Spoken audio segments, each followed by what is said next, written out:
Выяснить обстоятельства и проверить безопасность. Госстройнадзор проводит проверку по факту обрушения на стройке в Якутске. Минимальный размер оплаты труда. Министр труда Якутии рассказал о МРОТ в регионе. Война вместо детства. Наши корреспонденты из Алдана встретились с детьми войны.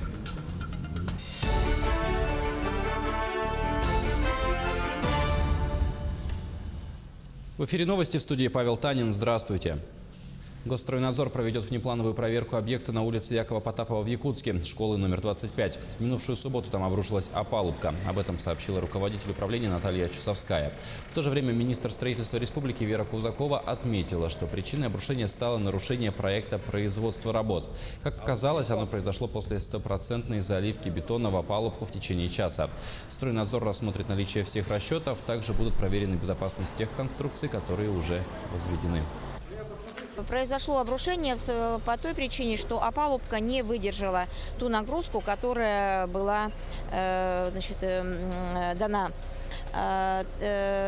Поскольку, говорится, после того, как принятый стопроцентный объем бетонной смеси, которая вложена в опалубку, подготовленную опалубку, в течение часа произошло обрушение, потому что не выдержали стойки и та опалубка, которая была бы возведена. Это нарушение, чисто нарушение технологии бетонных работ при проведении со стороны субподрядной организации. Нельзя допустить сброса сточных вод. К такому решению пришли на совещании министр охраны природы региона Сахамин Афанасьев, прокуратура Росприроднадзора и общественность при обсуждении вопроса о сбросе воды компании «Газпром-Трансгаз Томск» в речку Мухтуйка. Прокурор Ленского района отметил, что место расположения объектов канализации «Газпрома» не были согласованы с надзорными органами. Также отмечено, что согласно санитарным нормам сброс промышленных вод в пределах источников хозяйственно-питьевого водоснабжения не допускается. Место выпуска сточных вод населенного пункта должно быть расположено ниже по течению, за его пределами, с учетом возможного обратного течения при нагонных явлениях.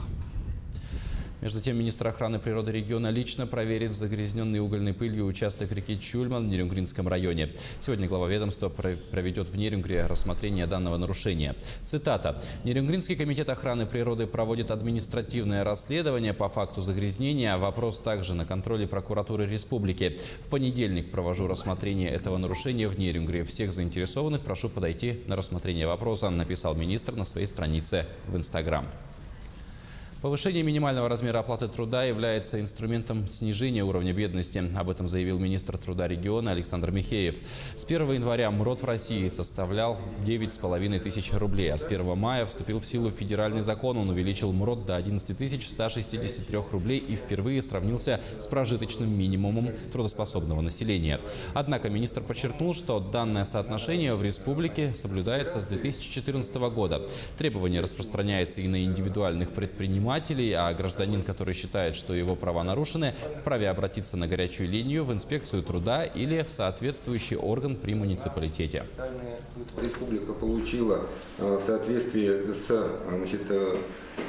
распоряжениями правительства Российской Федерации две суммы в размере 536 миллионов 800 тысяч. Это было принято в марте текущего года, и 27 апреля 2018 года также подписано распоряжение председателем правительства Дмитрием Анатольевичем Медведевым на сумму 846 миллионов 500 тысяч для Республики Саха-Якутия.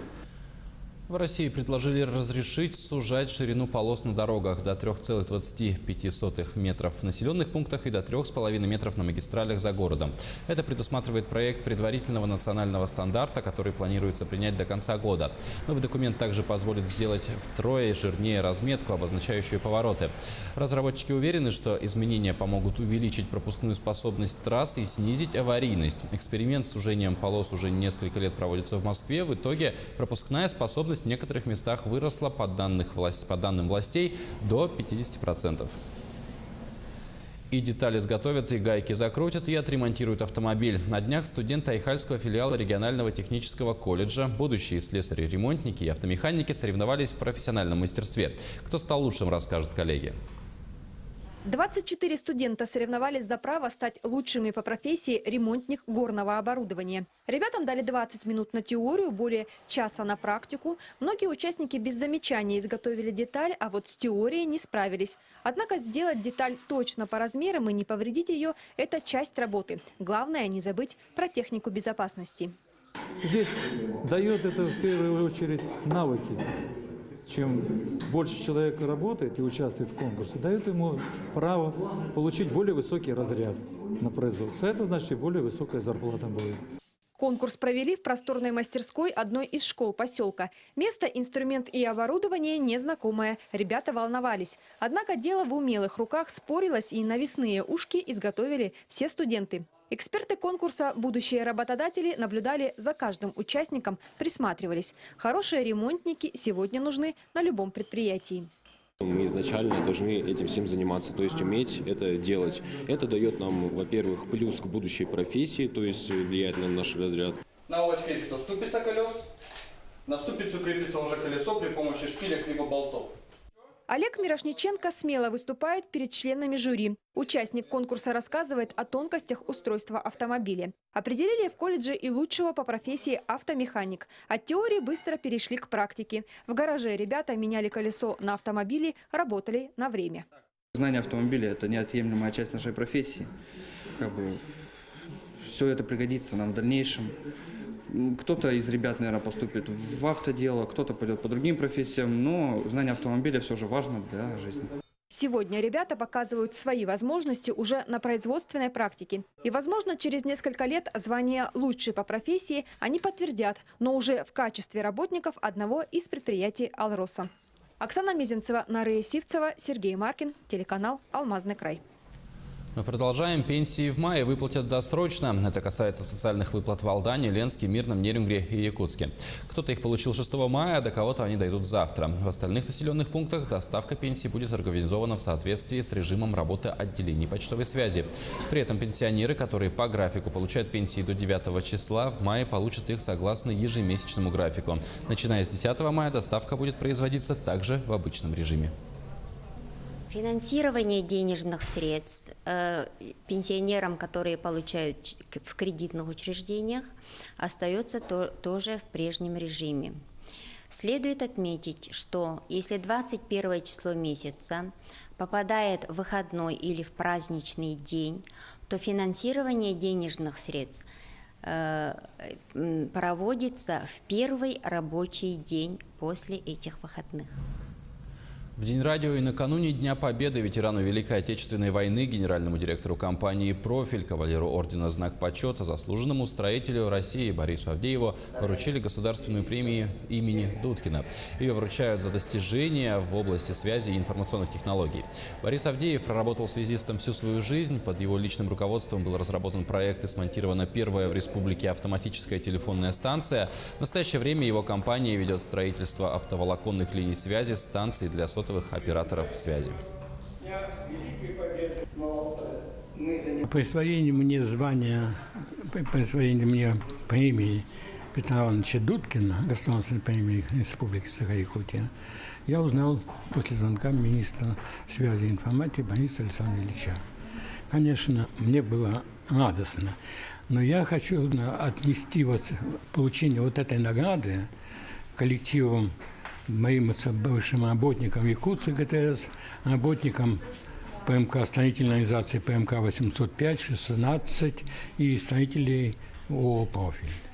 Награда получена за труд моих работников. Парад военной техники 9 мая станет парадом открытий. По количеству и качеству новинок этого года он даже превзойдет памятный парад в честь 70-летия Великой Победы. И что самое главное, многие новейшие образцы вооружений уже прошли закалку огнем. В частности, бронетанковым открытием стала боевая машина огневой поддержки «Терминатор-2».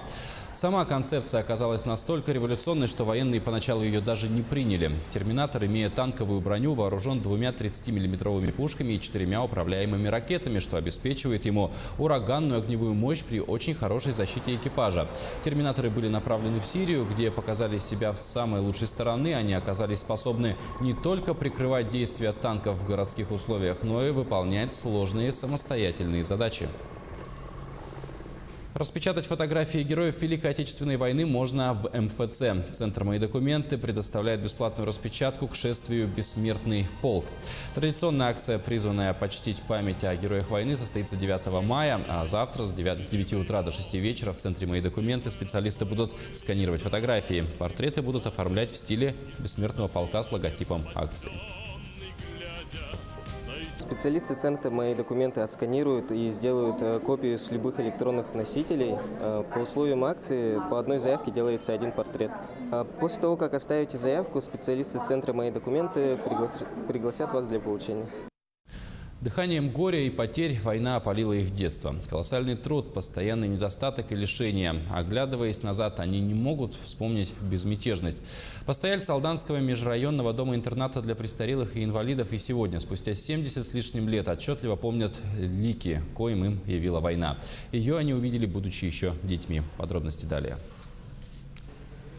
В доме-интернате для престарелых и инвалидов поселка Ленинский Михаил Козевицкий проживает давно. Дни проходят размеренно и словно неторопливо. В канун праздника Великой Победы Михаил Александрович часто предается воспоминаниям. В опаленных огнем 40-х он был ребенком. Одно из самых ярких воспоминаний детства запечатлело молодую ласковую телочку. Маленькая еще. Не помню, сколько ей было, но помню, что малая была. И они гоняли ее вокруг этого куста.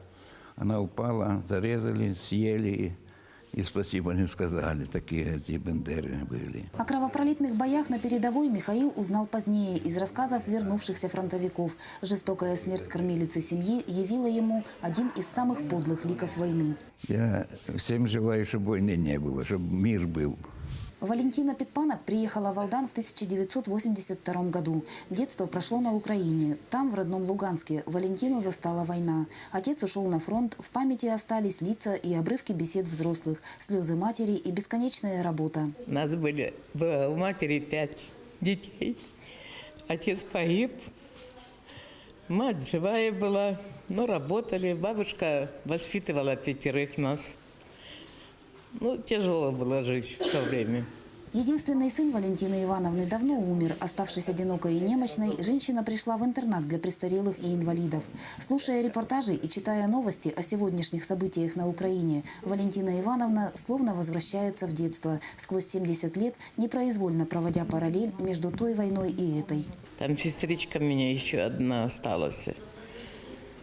Связи нету, ничего не знаю об этом. Прошедшие войну люди в преддверии Дня Победы желают современникам лишь одного – пусть никогда не будет войны. Это лаконичное пожелание полнится невыразимыми чувствами пережитого горя и невыплаканных слез. Татьяна Вахнина, Сергей Шипачев, Алданский район, поселок Ленинский. У меня к этому часу все. Оставайтесь с нами.